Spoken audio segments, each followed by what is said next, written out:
નમસ્કાર દર્શક મિત્રો, આપ જોઈ રહ્યા છો સૌરાષ્ટ્ર ધારા ન્યૂઝ। હવે જોઈએ અગત્યના સમાચાર। બગસરા મામલતદાર કચેરી ખાતે તાલુકા કક્ષાનો સ્વાગત કાર્યક્રમ યોજાયો, જેમાં કુલ 6 પ્રશ્નોમાંથી 3 પ્રશ્નોનો સ્થળ પર નિરાકરણ કરાયું। જિલ્લા પોલીસ અધિક્ષક અને મામલતદાર સહિત અધિકારીઓ ઉપસ્થિત રહ્યા।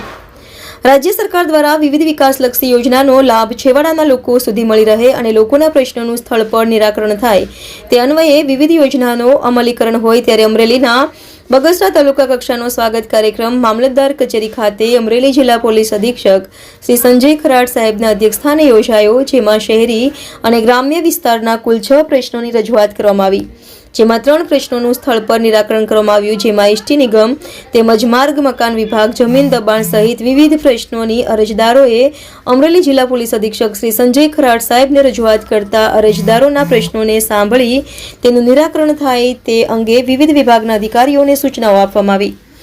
આ તકે બગસરા મામલતદાર પ્રશાંત ભીંડી સાહેબ, નાયબ મામલતદાર નિહાર વઘાસિયા સાહેબ, પીઆઈ સાળુંકે સાહેબ, પીએસઆઈ કમલેશ દાન ગઢવી સાહેબ સહિત અધિકારીઓ ઉપસ્થિત રહેલ। રિપોર્ટર અશોક મણવર, સૌરાષ્ટ્ર ધારા ન્યૂઝ, અમરેલી। માનનીય ગુજરાત સરકાર અને માનનીય મુખ્યમંત્રી શ્રી તરફથી જે અલગ અલગ તાલુકા, જિલ્લા અને રાજ્ય કક્ષાના સ્વાગત કાર્યક્રમ થાય છે અને એ કાર્યક્રમના ભાગરૂપે આજે અમરેલી જિલ્લામાં બગસરા તાલુકા ખાતે તાલુકા સ્વાગત પ્રોગ્રામ જે આયોજન કરવામાં આવેલ હતો, આમાં જે પ્રશ્ન આવેલા હતા આ પ્રશ્નોનો આજે સમયસર અમે ઉપસ્થિત રહ્યા હતા। એ પ્રશ્ન પબ્લિકના જે પ્રશ્ન છે એ સાંભળ્યા હતા।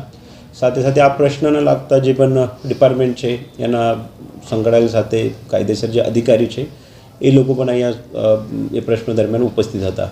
આમાં કુલ બગસરા જગ્યા ઉપર તાલુકામાં અને બગસરા નગરપાલિકા વિસ્તારના 6 પ્રશ્ન અહીંયા રજૂ કરવામાં આવેલા હતા। આમાં જે 3 પ્રશ્નો હતા એ પ્રશ્નોનું પ્રશાસને જ્યારથી રજૂઆત આવી હતી ત્યારથી અને આજ દિન સુધી નિકાલ કરેલા છે, જેમાં જે રજૂઆત કરનાર હતા એમનું પણ આ પ્રશ્નોને જે નિકાલ કરેલ છે તે બાબતે સમાધાન અને સંતુષ્ટિ બતાવેલી છે।